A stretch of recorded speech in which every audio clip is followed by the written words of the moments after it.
forward about public cloud and what that means, that it's a subscription-based on-demand service that uses an OpEx or operational expenditure payment model. And I had referenced Azure subscriptions many times. It's now time to understand at a deeper level what that means. So your subscription here, as it says, it provides you with authenticated and authorized access to Azure products and services. Remember that authentication is identity validation, and authorization refers to what an authenticated identity can or cannot do. So they go together. Normally with information security, I think of the 3 A's, AAA, authentication, authorization, and accounting. Accounting refers to auditing your authentications and your authorizations so that there's a trail. Now, this slide is mentioning the relationship between the Azure subscription and the Azure account. The Azure account, of course, exists in your Azure Active Directory instance, as we talked about before. Now, I'm about ready to mention a really important point here. Let me use my mouse to help me kind of situate this. What you have when you've got an Azure subscription is that you've got that subscription trusting your Azure Active Directory. Okay, and you can have more than one subscription trusting the same identity store. Some businesses, for instance, are geographically distributed and they need to track their Azure usage totally separately. So they might have a subscription for each group, but they want to still have a centralized identity and security platform, you see? So you can actually move Azure subscriptions to different Azure AD tenants if you want to. So again, to sum up, it's a many-to-one relationship when we're talking about subscriptions to Azure AD. But each individual subscription can only trust, I should say, a single Azure AD instance at a time. You can't have a subscription that's connected to 2 separate ADs. Imagine how awful that would be to try to administer. You see what I'm saying? Now, what happens when you create an Azure subscription? The subscription is as this slide shows, a boundary for billing. Your subscription is going to be tied to a payment method, and that's what you use to pay for your usage. And it's also an access control boundary because of that trust relationship with Azure AD. The trust comes that those user accounts in that Azure AD instance can then be given access to Azure resources that you pay with your payment method. The bottom of this slide mentions free and pay-as-you-go, which are the 2 most common subscription types. Now, let's see here. I'm just jumping ahead a little bit, and let's minimize our slideshow and put this in a nice user-friendly context here. How do I want to handle this? I will handle this by going to azure.com. Specifically, what happens if your business wants to give Azure a try? What if you've already given it a try? Well, no, forget that. Let's say you want to give it a try. It's important that you understand the Azure free tier and how that works and how that feeds into a paid subscription. On Azure.com, which is the Azure public portal, you've got plenty of options to sign up for a free account. You see Start Free down here on the main part of the page. You've got Free Account over here on the right.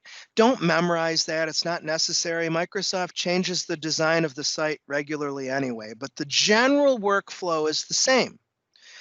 The Azure free account gives you 30 days to spend $200 USD or whatever that translates to in your currency on any Azure service. So in my currency, to repeat, it's 200 bucks. If you don't spend that amount at the end of 30 days, the rest of that credit goes away. So it's use it or lose it. By contrast, if you blow through the whole 200 bucks in 10 days, then you don't get any more on the free tier. You see what I mean? What happens at the end of the 30 days or when you finish your $200? Any services you have running will stop. They'll suspend. And you won't be able to start them or do anything with them unless and until you convert to a paid subscription. Now, that having been said, there are some services that you get 12 months of free access to, and there's actually some services that are always free.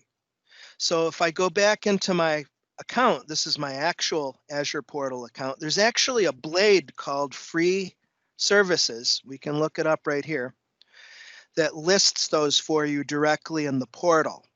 And again, don't memorize these. You just have to know the basic workflow about how the Azure free account works.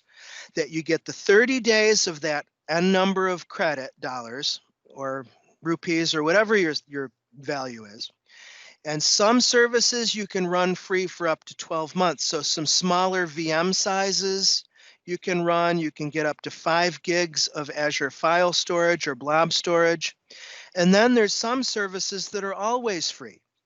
In fact, some of these always free allotments are so generous.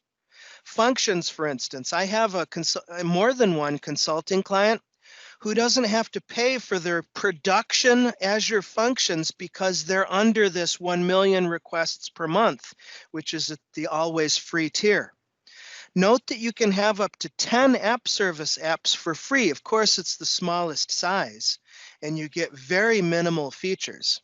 But you could possibly maybe host a simple website for free in Azure. But Microsoft will be the first to tell you, please don't look at the Azure free account as a way to do production work for free. That's not what it's intended for. It's intended for you to evaluate the service to decide whether you want to use it in your business, alrighty?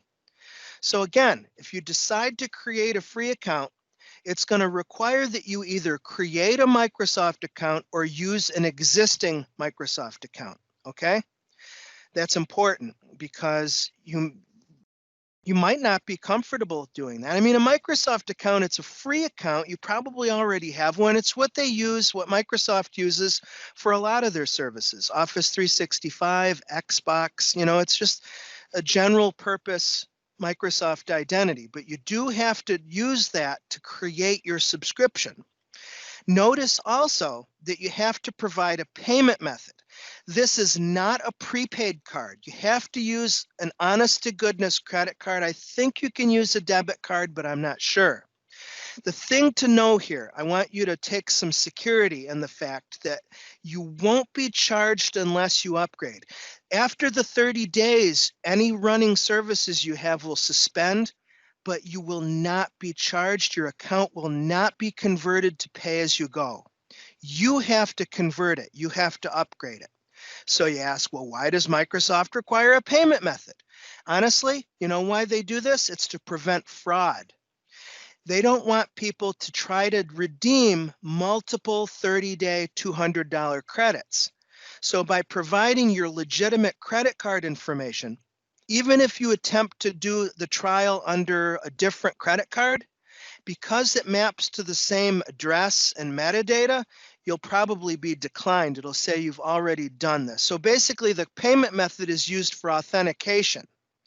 You accept the agreement, and then you're taken into the portal, okay?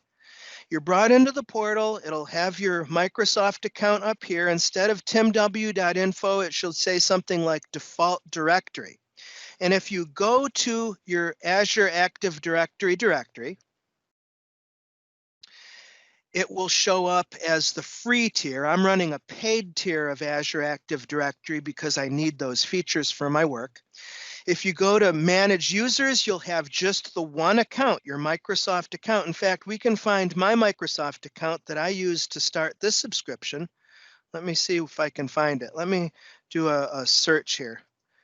TSW 2002. There it is. Yeah, so this was the Microsoft account that I used years ago to create this directory. It's still here. It'll always be here. But the idea is that you then create additional accounts to service your other users. In fact, Tim at TimW that I'm logged in now, that's not a Microsoft account. That's an account that I created natively right here in the Azure portal. You see, so its source of authority shows not as Microsoft account, but as Azure Active Directory account, okay? Another thing we can look at here for subscription management is the subscriptions blade in the Azure portal. So I don't want to look at my sponsorship because it's kind of a special subscription that I have. Let me choose one that's more general. you're going to show up with the free subscription, and it's going to, I think it lists how many days you have left and so on and so forth.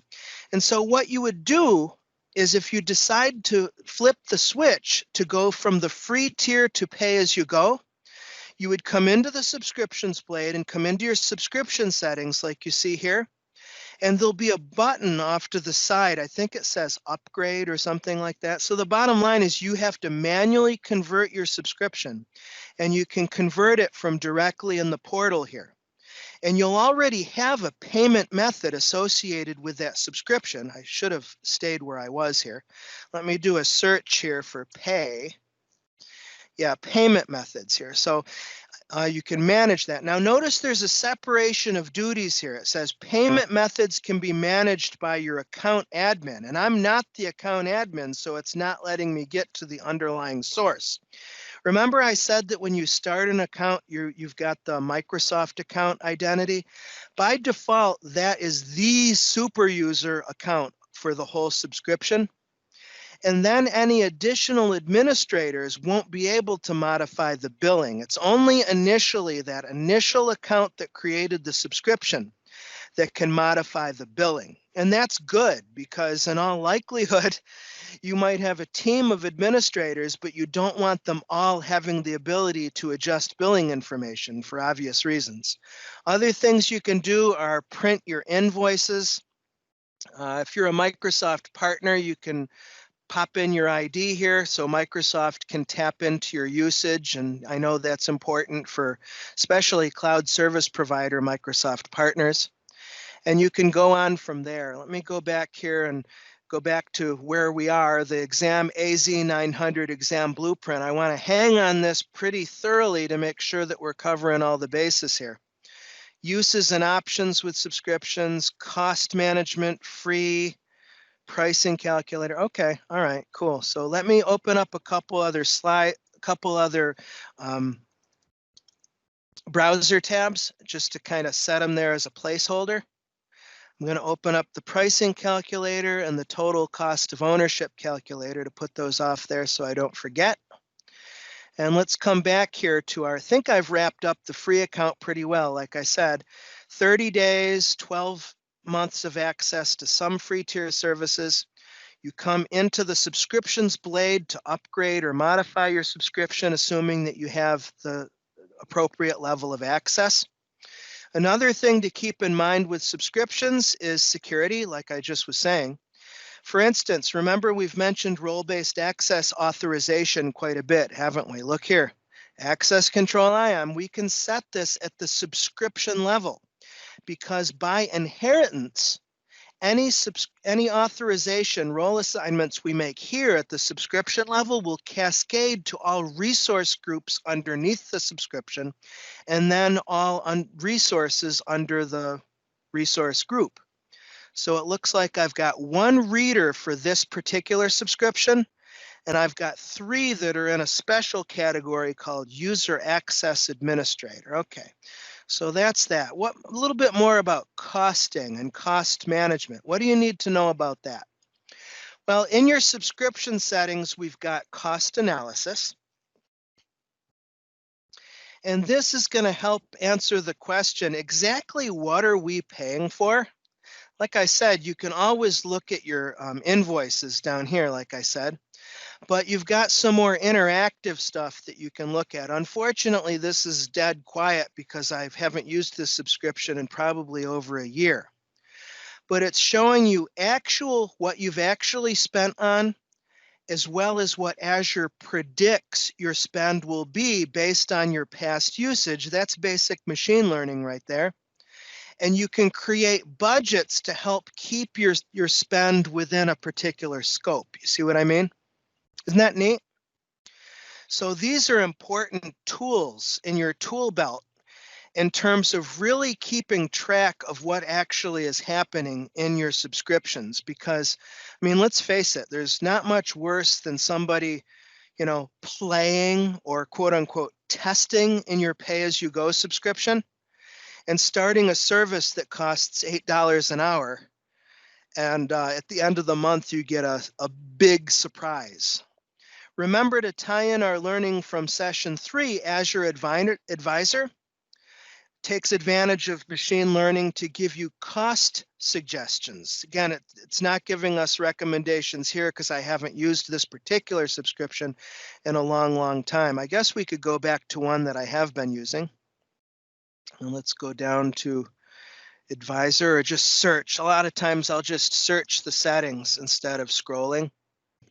But one example of an Azure Advisor cost-related suggestion that you might get is Advisor might say that your virtual machine is running at such and so a size, but it's really not even being utilized. You're barely hitting its CPU. You can save N number of currency per month by changing the size, you see?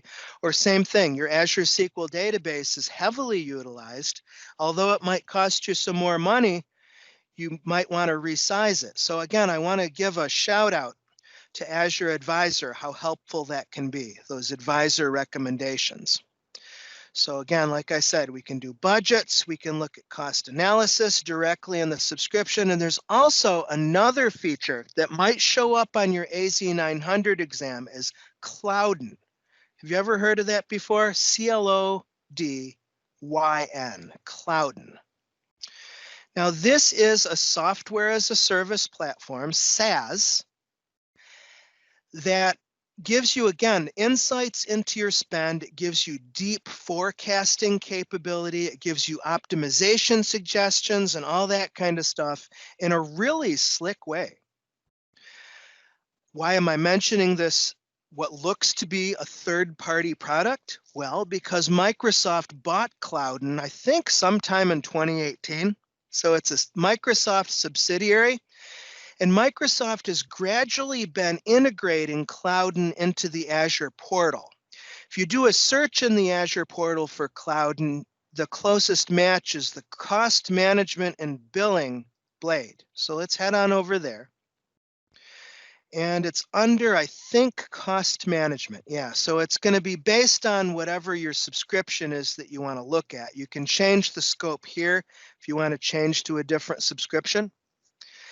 And it shows you, again, it looks like this is just a pure lift from where we just were in the subscriptions blade, the cost analysis, cost alerts, and budgets. The cost alerts is new. I don't remember seeing that. That's pretty cool, actually. The idea here would be if your spend reaches a certain threshold, you can take action. Of course, at the very least, you would want to be notified that your spend has reached a certain threshold level, but you may want Azure to kick off code to actually remediate the problem. Like if it's a VM, shut down the VM, although that could have implications if you're running line of business applications, come to think about it.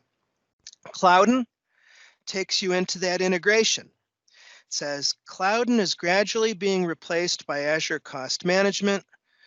Looks like as of now, new registrations are limited to cloud service provider partners. Existing customers may use the Cloudin website. So it looks like Cloudin's in a state of flux. But I think it's important for you just that you know that it exists. It's a way to graphically do budgeting and forecasting and cost analysis. Microsoft bought it. It was a third-party product, and gradually it will be part of this feature called Azure Cost Management. So on the exam, if you get a question, you need to create, forecasting charts and such and so. The correct answer would be to use Cloudin or to use Azure Cost Management, okay? Now, speaking of cost, there's some public applications that will show up on your AZ900 exam. You don't necessarily need to know how to use them because remember, the AZ900 is not for IT pros. I apologize, by the way. I'm a little late in this apology, and I apologize about that too, that I've given you quite a bit of geeky detail. I believe it all serves the purpose well, but you may be a marketing professional and you don't care at all about the underlying plumbing. You need to come away with a good general knowledge of Azure, and I hope I've delivered that for you. But just wanted to repeat that if you are a marketing person or a salesperson and you're not necessarily an IT pro, I have not forgotten about you. You are welcome in this training. So back to our regularly scheduled programming. What you're looking at right now is what's called the Azure Pricing Calculator. And if you've ever kitted a computer, I used to be a loyal Dell customer years ago, and every time it was time to make a new purchase, I would go to the Dell site and I'd have fun clicking through and building systems, how much RAM, how much disk. That's what this reminds me of. You can go through and choose from these sections what you want your environment to be, that you're modeling that environment. If you want to bring out a VM, okay, and then you choose, which region of the world you're running in, you kit it out. And then as you're making choices here, you're getting a quote over in the side here. Now, this is pretty stout for a single VM, but it looks like it's got a fair amount of resources on it. And I'm also licensing for SQL Server. I may just want the OS only, and I may want a much smaller VM. Whoops. So you see this? And then you can customize. So the idea with the pricing calculator is that you want to get an estimate. How much is it going to cost us per month if we migrate our workload, say, from on-premises into Azure, if we migrate from AWS to Azure, if we're just going to do a cloud-native deployment, what elements will go into the solution? And you can be really granular, like I said. And you want to know what else that's neat about this tool? Sometimes pricing can vary depending upon your region. So in East Asia, take a note, it's $513.97. If I choose Canada Central, look, it's $425. That's a significant difference. So the pricing details you're getting in the pricing calculator are live. They're coming based on the choices you're making right now. So the idea is that you build out your quote, and then you can save it. I don't know what it gets saved to. Maybe your Microsoft account. Yeah, I saved this estimate. You can export it. Comes out as native Excel format, XLSX. You can share the estimate. This is a public URL that you can share with colleagues. And then, of course, there's the legal business down here, that this is an estimate and not intended to be an official price quote, but it's meant to be as close as possible to an official price quote, right? And then purchase options is going to just take you to an information page. You can buy Azure resources by doing a subscription, a pay-as-you-go. You can do an enterprise agreement where you're in a 3-year commitment where you're prepaying per year. Or you could use a cloud service provider partner and have them manage some or all of your infrastructure for you. There's plenty of flexibility. So that is the Azure pricing calculator. You can go to azure.com and go under pricing to get to the calculator. And you also can go to pricing by product. What I do in my work all the time is I'll just do a search. For instance, if I'm wondering how much Cosmos DB costs now, I'll just look for the service, Azure Cosmos DB, and then tack pricing on the end. And that'll always take you right at the top of your search results to the appropriate pricing page, which they look like this. And once again, depending upon the resource, you choose the region that you want to run the service, the currency that you're interested in modeling, and then depending on the service, do you want per hour or per month quotes? And then it shows you exactly what you're charged for. And the specifics are going to depend entirely on what the product is. And I hope that makes sense. The TCO, or total cost of ownership calculator, is hitting the use case. Okay, we need to make a case to our boss about how much money we can save over the short, medium, and long term by migrating our workloads to Azure. Mostly probably from on-prem, but maybe from another cloud provider. So this, you step through it. It can take quite a long time to finish this, because when you're adding your workloads, you're filling out these forms, as you can see, and they can get really detailed here. You're specifying what kind of environment it is, physical or virtual, what your OS is, your server number. You want to model your environment as closely as you can. There's categories for database, storage, networking, and then adjust assumptions. Will it let us go to the next step here? Nuts. We have to, it's not going to let us go through until we fill this out. But at the end of this, the assumptions would be requirements for minimum network bandwidth, what your recovery time objective is, like if you have a failure, those kind of things. And then Microsoft will give you a report giving you really good details on what your Azure environment will look like based on your workloads and your assumptions. And it will give you cost projections in terms of what it looks like it will cost in the short, medium, and long term. Isn't that neat? That's the total cost of ownership calculator. So these two tools are enormously useful on the front end of things when you're looking at scoping out an Azure project and you want to get a handle on current and forecasted costs. And again, back in the portal, I showed you the subscription tools and cost management tools. Once you get rolling with a pay-as-you-go subscription, you can work from there. That sound pretty good? Okay. Quotas, reservations. All right, looking good. How about SLAs? Okay, I want to tie in our learning from the tail end of session 3, where we looked at the Microsoft Trust Center and the Azure Service Trust Portal. I'm going to bring that tab up, and I'm also going to bring up one more tab for Azure Service Level Agreements. Okay, first, let's review quickly, because you need to identify these different sites for your AZ exam. I can essentially guarantee you'll be asked about them. Again, you won't be asked how to use them. You'll be asked to recognize when you would use each. We just did pricing and TCO calculators. As a review, the Trust Center is where you can go to answer the question, which compliance programs does Azure certify against? Where does Microsoft have its policies with regard to how it treats your data? You see, that's where you can get into all of this stuff here. The Service Trust Portal is actually a workshop. It's an authenticated site, trust documents. So you can generate audit reports. Microsoft will share their audit reports because they audit their own Azure infrastructure, just like you do in your on-premises environment. You see what I mean? And then the Compliance Manager tool is actually an interactive workspace where you can load up the compliance programs that you need to audit, tap into your subscription, and literally check it through. This is pretty cool. It's taken us further than I thought before. So it's showing, in this case, Office 365 and Intune, but you can see at a glance based on a particular certification. You can pop in here. It divides between the customer managed controls and the Microsoft managed controls. The Microsoft side should always be maxed out because they've already completed the audit of their environment. But the idea is that you can go into whatever assessment is that you're interested in. I'm not sure how far it'll let us go down this particular rabbit hole. Let's see. I'm going to call this Office 365 AZ900 to try to give it a unique name.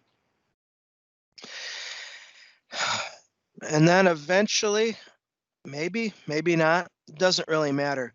It'll go line item by line item for the given certification, and this time NIST 853.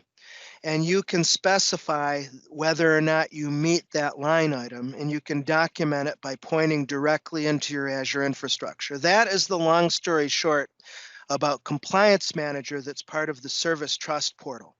Now, what is a service level agreement, by the way? SLA. An SLA is a contract between a provider and a consumer. In this case, we're looking at Microsoft's own SLAs. These are guarantees or commitments that they make for service uptime and connectivity. So they're guaranteeing across their Azure product portfolio, for instance, that your virtual machines will be available at N number of 9%. Let's just do a search for virtual machines because it's easy to find. And let me boost this font a bit. So what's the saying here in the contract? It says that if you have 2 or more instances deployed across 2 or more availability zones in the same region, you remember that, right? Availability zones are separate data centers in the same Azure region. We guarantee you this level, 4 nines of availability. Availability sets are an older way to do virtual machine high availability. It's where you're staying in the same data center, but Microsoft puts your VMs on different servers and different racks. There they offer a smaller level, but notice that this requires action on your part. You have to do the work to spread those 2 or more instances across the n number of availability zones or availability sets. And if you choose the high speed, more expensive premium storage for your virtual machines, you can actually get 3 nines SLA for that. That's called single instance SLA. That can be attractive for businesses that don't have the money or the resources to do 2 or 3 copies of each VM. They can only afford to have one. But if they pay a little bit more for storage, they can still get a fairly high SLA. Now, what happens if Microsoft fails to meet an SLA commitment? What'll happen is Microsoft will give you a service credit. That's the general way that they make good on if they have an outage on their side, okay? So what do you need to know in summary for the AZ900 exam? You need to know that in this website, it's at azure.com. I don't know where you get it under this. This is really, in my humble opinion, not that anybody asked, kind of cumbersome to navigate through. I suggest you just do a search for Azure Service Level Agreements, and you'll come to this page where you can just do a search for whatever product it is. Like, for instance, what if you wanted to look at app services? You have a web app, and you're wondering what guarantee do they have with regard to that. This one's pretty straightforward. You just get 99.95% all the time. No SLA is provided under the free or shared tiers. Aha, that's an important point. And it actually is part of our AZ900 objectives too. It's a good segue. Azure Preview Terms. Preview Terms of Use. This is an important page to bookmark actually. And it's something that I find I use in my training and consulting all the time. I'm looking for a particular line here. What am I looking for? Let me scroll out. Sorry about all the zooming and flipping around here. What am I getting at? I'm getting at the fact that when the Azure engineering teams are developing new products, those products go through a software development lifecycle. That should come as no surprise, I'm sure, right? And you can see in the portal almost all the time, no matter where you go, you run into preview features. Let me see if we can find any for virtual machines. There we go, right off the bat. So here's the deal that's crucial for you to know for your AZ900 success as well as your real-world Azure success. For your business production use, the guidance from Microsoft and from yours truly is to avoid using preview features. The main reasons for which are A, features that are in public preview are not finished. They're not in what's called general availability or GA status. And by definition, they should have bugs that aren't there in the GA. So you don't want to use potentially buggy features in production. Number two, and what I was trying to find here in Azure's documentation, here we go. It's right at the very top of their Microsoft Preview Terms of Use. Check this out. Previews are made available to you on the condition that you, well, that's not what I wanted. Oh, this is so frustrating. Here it is. It's in capital letters. Tim, can you read? Yeah, I can, but the caps threw me off. Previews are provided as is with all faults and as available and are excluded from the service level agreements. You see that? That's a potentially huge gotcha. You may know where to find the Azure SLAs and you might think you're covered. Well, the VMs, I'm getting 99.95% availability SLA. You are on the VM. But if you have a problem with whatever this continuous delivery feature is that's in public preview and you file a support ticket up here, Microsoft's going to say, sorry to tell you this, but we don't support preview features. Here's the deal. You can keep track of Azure products as they go through those different phases. Initially, when the products are initially developed, you may not even know or care because it's not in the portal and you don't even know the product exists. You may be invited to participate when it reaches private preview. That's where the feature's not in the general portal that the world can see, but if you opt into a private preview, Microsoft will create an exception. They'll add your subscription so that the feature lights up and it shows up in your portal. But again, private preview, you have to be really clear, and Microsoft will be clear with you on the level of support that they give. You can subscribe to the Azure Updates website.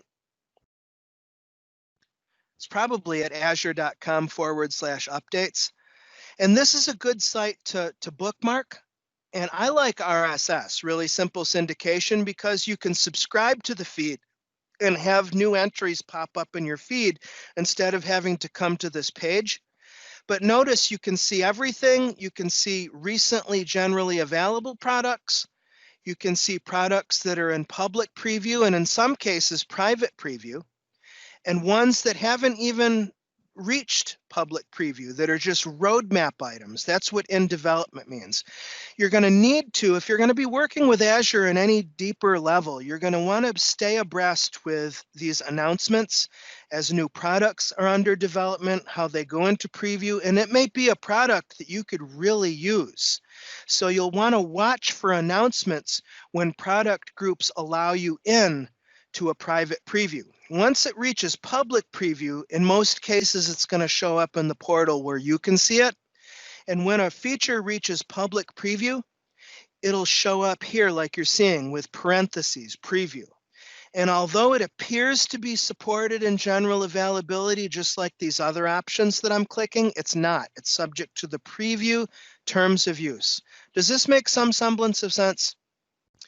If you're interested in further kicking the tires, you can actually log into the Azure Preview portal. You know how the Azure portal is it's portal.azure.com.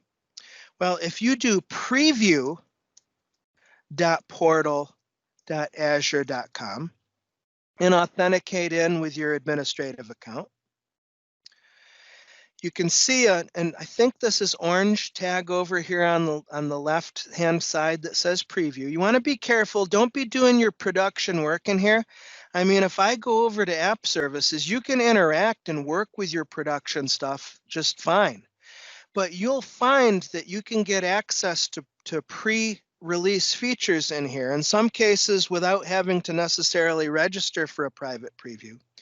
In some cases, your private preview will have you log into the preview portal. And it's just it's a good place to kick the tires, is to use that metaphor, and just to test and get familiar with a feature before it reaches general availability. It's only when it reaches general availability or GA status that it becomes fully in scope for a service level agreement, and so on and so forth. Okay, so let's come back to skills measured. Let's see what else we've got going on. The Knowledge Center. It's important. And also the Azure support plans are important. So I'm just bringing these up as separate browser tabs. And you know what I'm actually showing you is stuff that I hope you will do yourself. I tell this to all my students. When you're preparing for a Microsoft Cert exam, you need to be on the exam page all the time. And you need to be totally plugged into skills measured. And as you saw, I'm literally selecting text here in these individual line items, and I'm right-clicking and popping those out into separate tabs to go directly to them to learn more about them. And I want to make sure that you're doing the same thing. When you have your free account, you get a very basic level of support. That's listed here under basic. Then when you go to a paid level, you optionally can purchase a level of support here. There's developer, standard, professional, direct, and premier. And normally, I don't recommend you memorize anything that I've been, well, not anything, but in most cases, I'm saying with AZ900, you don't have to memorize deep procedures. I guess there is a fair amount of memorization, come to think about it, for AZ900. Well, one of the things you need to memorize are these support plans. You need to know their names, and you need to know the basic difference. I wouldn't memorize this entire dadgum table, but you want to look at the biggest difference among the different support plans. Basic is what you start with the free tier, and actually you stay basic unless and until you purchase a higher tier. Developer, Microsoft says, is for trial and non-production environments. Standard is the general production level of support. Professional Direct is where you need a deeper level of access to Azure, to the Microsoft Azure support folks. And Premier gives you much deeper access into the team. Specifically, what does that mean? Let's look at some of the differences here. The biggest one, and this is with the exam alert, where you might want to memorize some of these numbers, is that developer doesn't actually have an SLA as far as their response time, neither does basic. But for standard, professional, direct, and premier, notice that these are more expensive as we move from left to right. But for critical business impact, it looks like it's less than 1 hour on all three, but it does get different for moderate business impact, 4 and 2 hours. So you might be thinking, well, what are some differences between professional, direct, and premier if they're both 2 hours? Or, well, it looks like you can get within 15 minutes if you're doing premier, which is pretty darn nice. And you get additional beyond when you have a problem, what's called a break fix kind of resolution. You can actually start to get consulting advice from the Azure support people once you're at the higher level plans like professional, direct, and premier. You actually get assigned a technical account manager when you're at the premier level. At the professional level, you do get service reviews and onboarding services. It's not as personal as premier, okay? And there you go. And then depending on the currency, there's a fixed price per month there. I have it on yen, I think, in my case. I don't know why. How do you do this? How do you switch from one plan to another? It's obviously something you want to think about. You'll want to come in here with the appropriate level of access. Now, speaking of access, everything we've been doing thus far with access authorization has been done with role-based access control, hasn't it? Where we've gone into access control IAM, and I'd mentioned that the 3 top roles are owner, contributor, and reader, and then there's a number of specific roles for different services. All of this stuff deals with authorization to your Azure resources themselves, but something like your Azure support plan, that's not related to your Azure resources. That's related to your billing, isn't it? It's a different animal, so to speak. So I want you to know that that is tracked in Azure Active Directory, which probably isn't a surprise.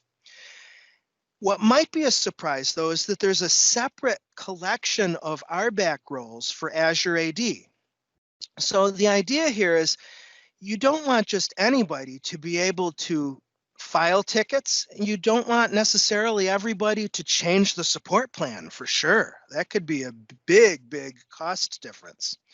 So you can and should make sure that your Azure Active Directory users are appropriately scoped.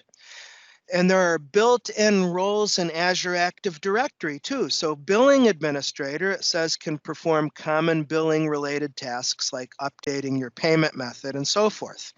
So it's like just because somebody is an administrator in Azure doesn't mean they should have any visibility onto the billing side. So you would want to adjust your administrator's membership not only to Azure resource roles, but you'll also want to apply least privilege security to Azure AD roles here, okay? So there's billing administrator, and there's also, if memory serves, some for support. Let's see here, service administrator. Yeah, there's a service administrator that can manage support tickets. I think you have to be a billing administrator to actually change your support plan. And I don't think my Tim at Tim W is a billing administrator, so I can show you what it looks like when we get denied. What we do in the Azure portal is come over to the Help menu, and we go to Help and Support.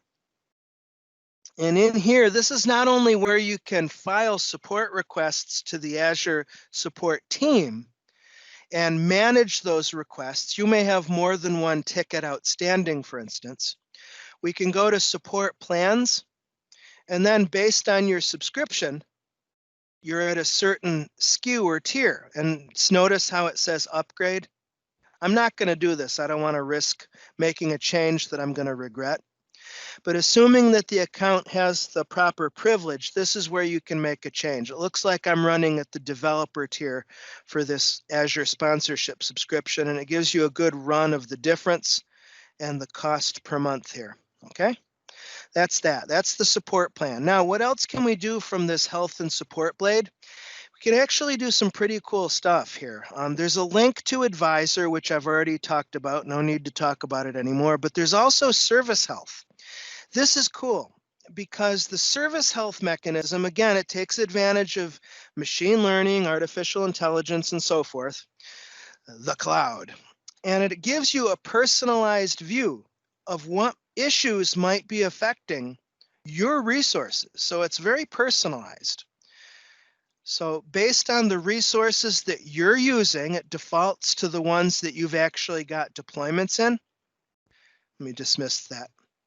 And you can scope it down to particular services, but it defaults to everything. But bottom line is, this is a place to quickly tap in to see, is the problem that I'm seeing or experiencing on my side as a customer, or is there a platform problem on Microsoft's side? And notice that you can filter this and put it on your dashboard.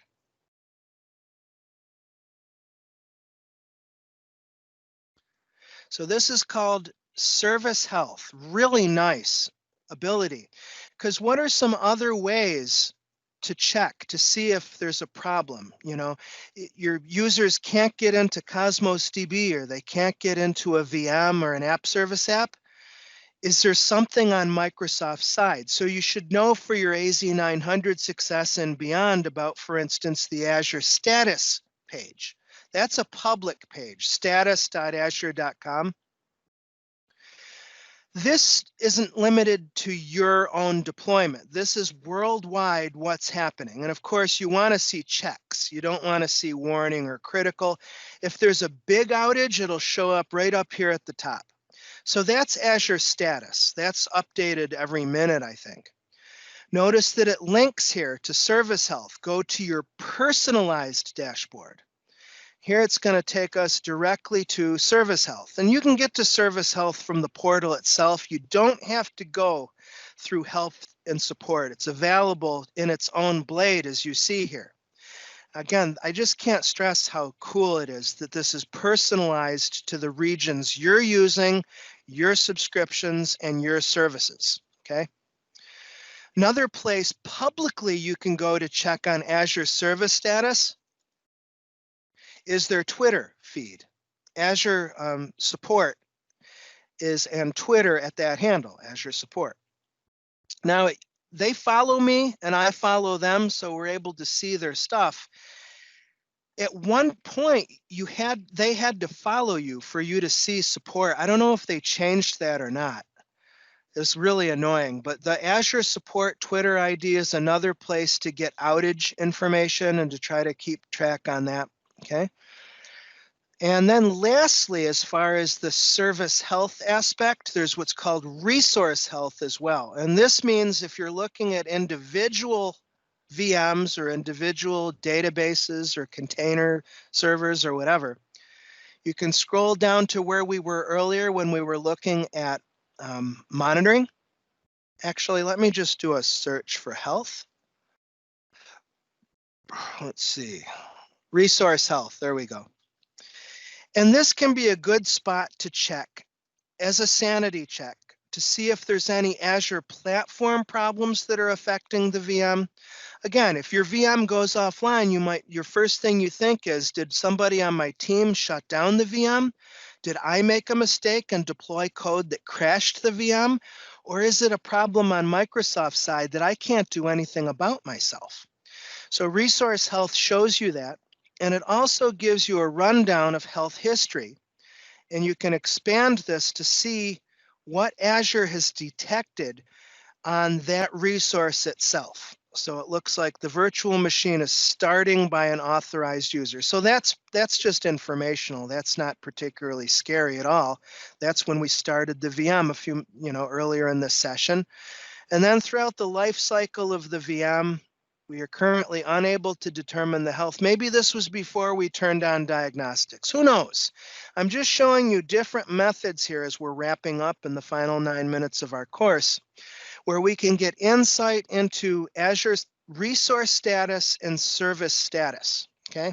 Different sites and features that you should know about for your AZ900 exam success. The Azure Knowledge Center is effectively an online knowledge base. It's a place to go for fun and for free to look up answers to questions that other users have.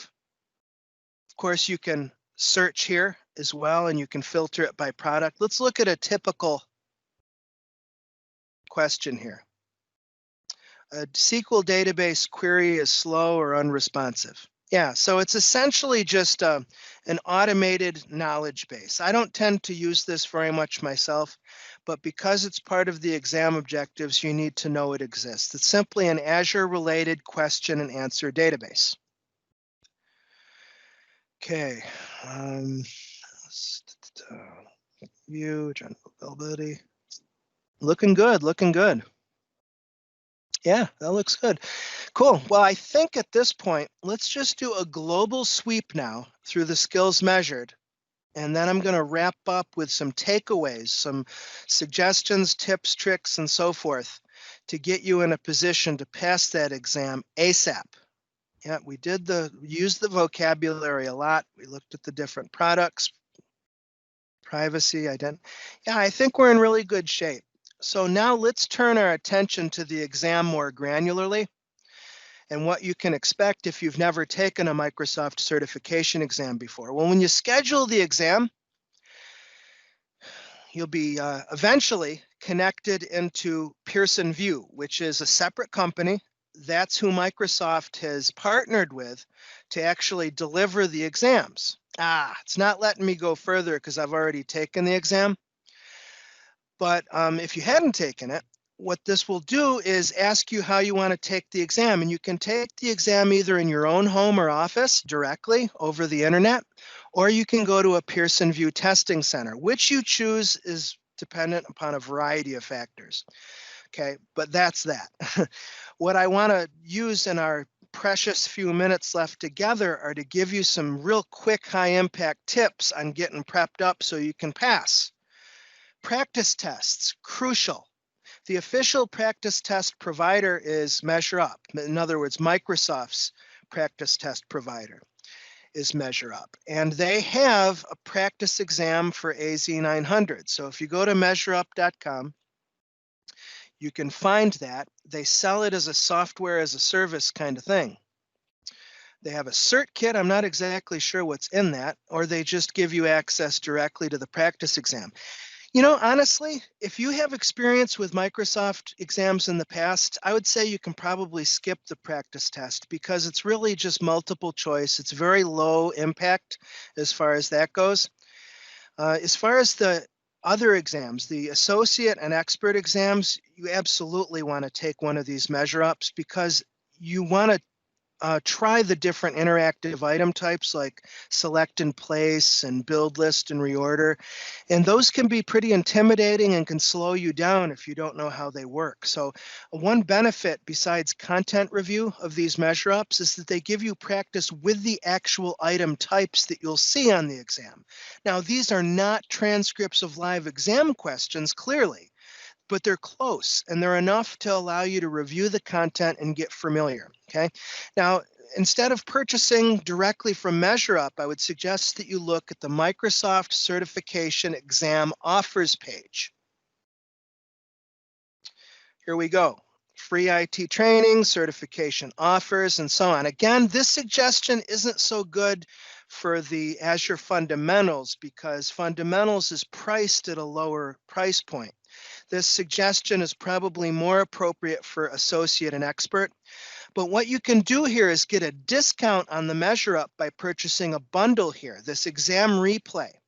What this gives you is 2 takes on the exam. If you don't pass the first time, you can register for free to take it again. And it also gives you a 30-day access to the MeasureUp. So I always want to make sure my students are familiar with these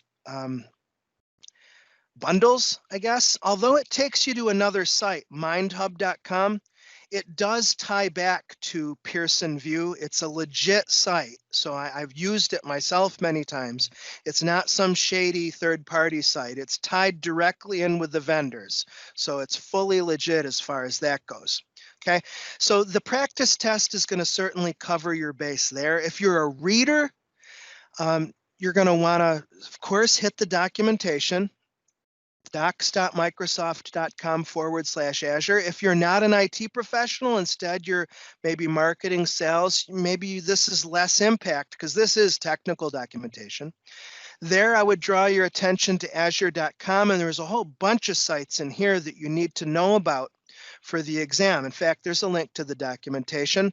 There's pricing, there's you can click through here. I like to use Google, as you saw. But that's going to cover you from the theory, and from the hands-on, there's two resources there that I want to leave you with. Microsoft Learn, once again, you log in here with your Microsoft account. There is a lot here. The Azure Fundamentals is fantastic. Let's just quickly take a look at the modules. Principles of Cloud, yep, done that.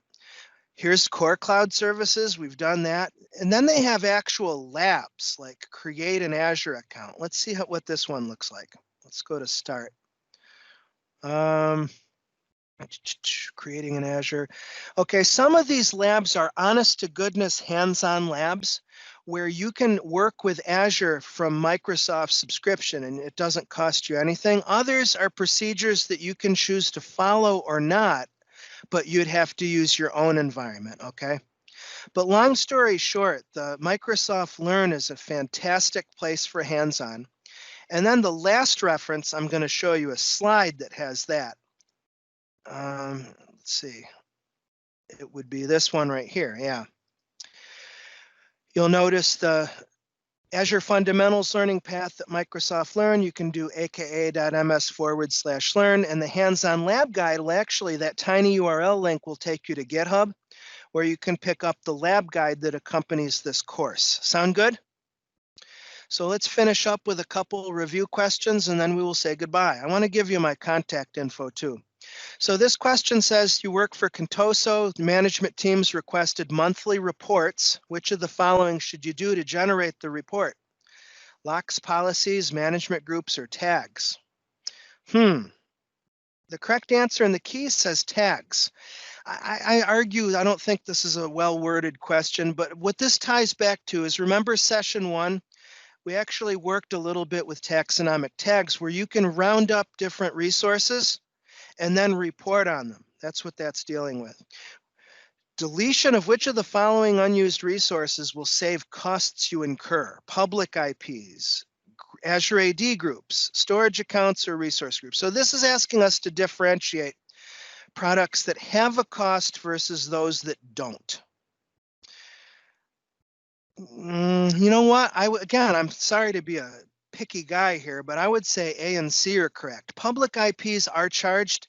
Storage accounts, you get charged for a number of things. Every time you interact with a storage account, even if there's no data in it, every one of those operations, when you read the contents of the storage account, that is a transaction and you do pay for those.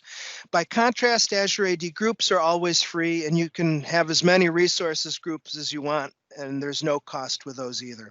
But again, that ties back to the question of Azure pricing, doesn't it? Knowing where to find the pricing info. It's been a joy to be your instructor. I hope you enjoyed this training. Tim Werner is my name. My Technofocus email ID down at the bottom of this slide is p-timw@technofocus.co. You can also follow me at Twitter, Tech Trainer Tim, and my DMs, my direct messages are open if you have any questions. Thanks so much. I wish you all the best. I look forward to hearing of your Azure Fundamentals certification success. Take care.